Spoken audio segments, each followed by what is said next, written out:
I want to talk about two players who, for me, especially, in recent weeks, have been coming in for quite a lot of criticism I've seen for these two, are two probably main attackers in terms of James Maddison and Heung-min Son. Now, these are two players who, especially Maddison, he's got accusations of obviously being inconsistent. A lot of people before the Southampton game anyway were saying he's having a poor season. A lot of people on Twitter, I was even suggesting, has he been a bad signing? Has he been a waste of money? And he's not really been doing it for Tottenham. Son has had constant accusations of always being finished and washed whenever he has a bad run of games. People are always ready to saying this is the end of Heung-min Son. I'm looking at some of the numbers behind their seasons, and Maddison has 11 goal contributions in 13 starts. Son has 11 goal contributions in 12 starts. Like, what do we expect from them? Like, for me, I'll pose a question. I'll start with Gary, I guess. For you, how do you assess their seasons? Has the criticism been overblown? Do you think criticism for them been justified? Like, how do you feel about how they're going this season? I think, look, before we get into that, we had Jake Sanders on the show who said something which was just fundamentally true, that if Tottenham Hotspur are losing games and James Maddison is on the bench, there's a fundamental problem. And that has been happening, right? And so that's the first thing. And the reason I start with that is because you've got to get your best footballers into the team at all moments. And James Maddison is certainly one of the best footballers that we've got. I thought he started the season well with Kulusevski alongside him. And I thought that looked like a good partnership. I think West Ham showed some of fragility in that formation. And that's when it started to kind of go wrong for Maddison. But at the end of the day, he's a player that we have to get more involved in games because he's the only one really with that ability constantly to unlock defences and create something from nothing. I think any Spurs fan would always rather Maddison in the team than on the bench. So form, no form, whatever it is, he needs to be in the team. As for Son, this is a really difficult one because as you go back through Son's career, he's always been a patch player. He goes through these purple patches and then nothing and so on. And he's always faced this sort of criticism of, is he finished or whatever? But again, the reality is the guy has so much quality. The assists that he's got this season, some of the crosses that he's been putting in have been, Beckham would put it to them. And, I guess where the criticism is people want to see Son, I guess, taking his fullback on more, destroying them like he did Trippier. I don't know that's really Son's natural game. So I don't know. I certainly don't think Son is finished. And if you look at our squad, again, it doesn't really matter what form Son is in. He is your left winger. There is no question about it. And if you're losing games and Son isn't in the team, then that's a manager problem straight away. I think we have to come to a point with Son, though, where over the next season, I wouldn't say phased out, but I'd like to see him coming on after 60 minutes as an impact sub, where he can really hurt a tired fullback or a tired team. So you can't keep relying on him, and you need to succession plan. And I think that's where we are more with Son, rather than a question about his form or ability.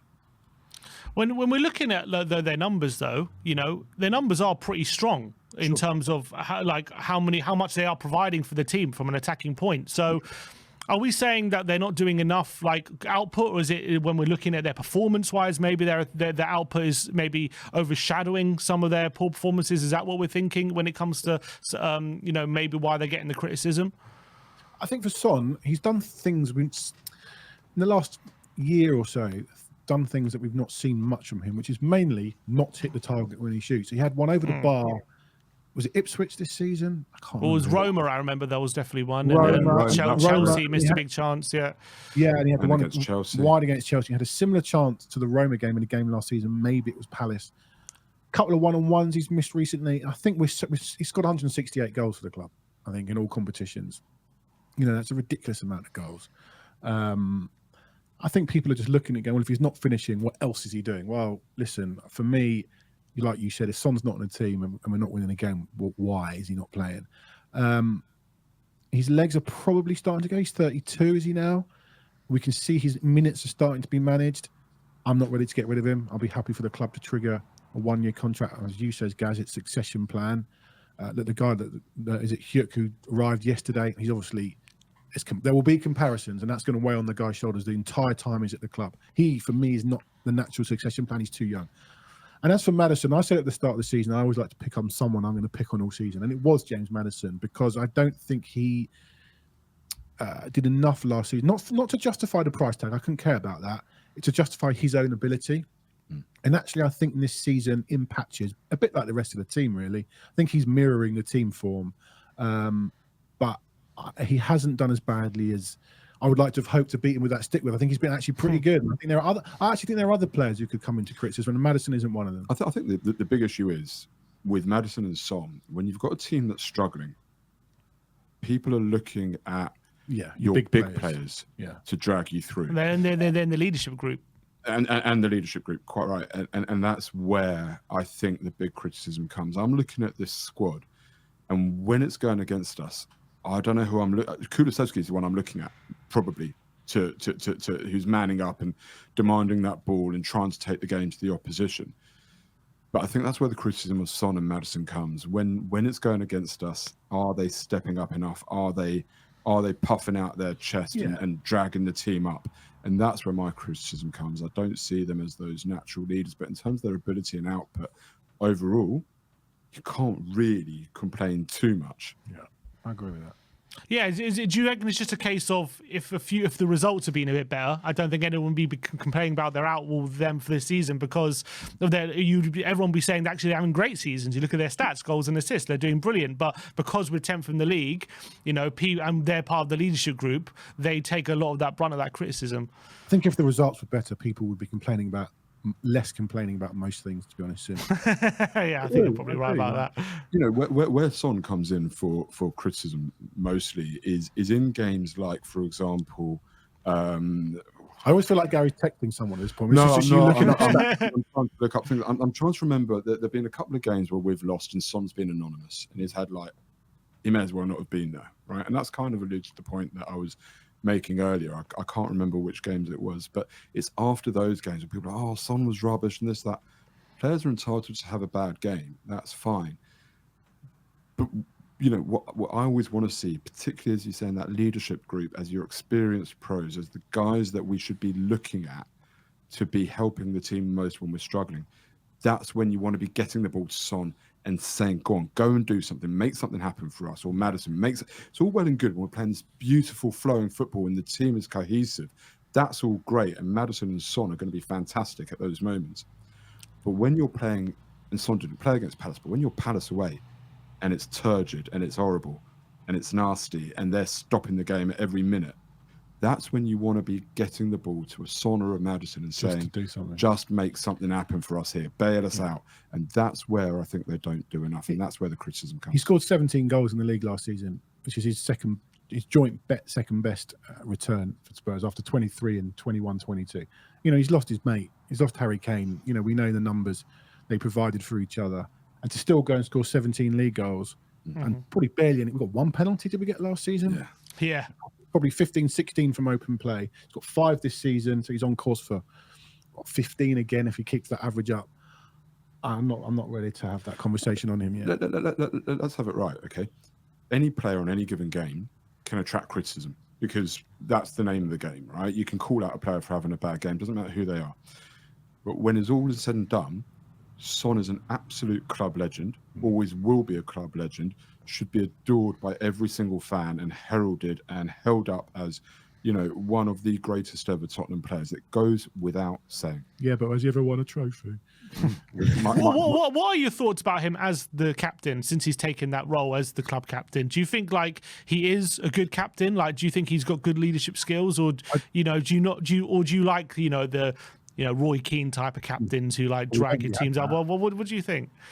I don't know him. Listen, he comes across as an absolute legend, a lovely guy. All you hear about him, he's been such a lovely touch. Maybe he's too soft to touch. I don't know what he's like as a captain. He's captain of his country. That's got to help you. But actually, unfortunately, the problem we have, we don't actually have that many other options. No one really stands out as captain. Well, there is one now, to be honest, who's emerged. Kulusevski is emerged. But let him be Kulu for now. No, I mean, you can't take it off in mid-season. But I think Kulusevski is emerging both for Sweden and Tottenham as a guy that stands up and wants to fight. I always want a Roy Keane type of character in the team. always. I think that's You exactly. modelled your career on Roy Keane. Your Sunday League career. I was more Stefan Freud, but sadly. But yeah, no. I mean, I always want that sort of character in the team, and I think if you've got somebody like that, then that's the natural leader. In the Spurs leadership group, I mean, I'm probably the wrong person to ask because I was sort of making a case for Christian Romero at one point to be captain, and I've completely turned on that now. As is our prerogative, we're allowed to change our opinions. But Flip-flopping, he's called. Yeah, you see things, and maybe you see different things. But no, I mean, going back to the Roy Keane thing, I saw Christian Romero as the natural on-pitch leader, and so on. But at the end of the day, I always sort of felt that Son should be that. I can't remember when it was. We had like a club ambassador and then an on-pitch captain, and I'd prefer to see that kind of a model where Son is very clearly the club ambassador, the guy that brings the young players into the squad, makes them feel at home, makes sure they're integrated. Is out there doing all the media bits and everything. He is such a great ambassador for the club and such a great leader off the pitch, I think. And that's where the question is. I think he is a great leader off the pitch. On the pitch, I'd much rather see a Roy Keane character if we had one.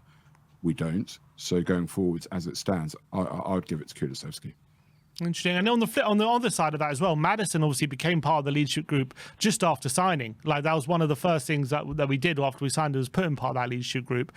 And I always feel like it's a bit weird to make a new signing, one of the a vice captain or something, and make him a leader straight away, because I always feel like that's something you have to earn. You have to earn the respect and of the squad instead of it just being handed to you, I guess, like it was with James Maddison. So 18 months in, he's been captain a few times, as you say, Gary. Like, there are definitely some games where we're losing, or where there's tough games, and he just seems to be shirking responsibility.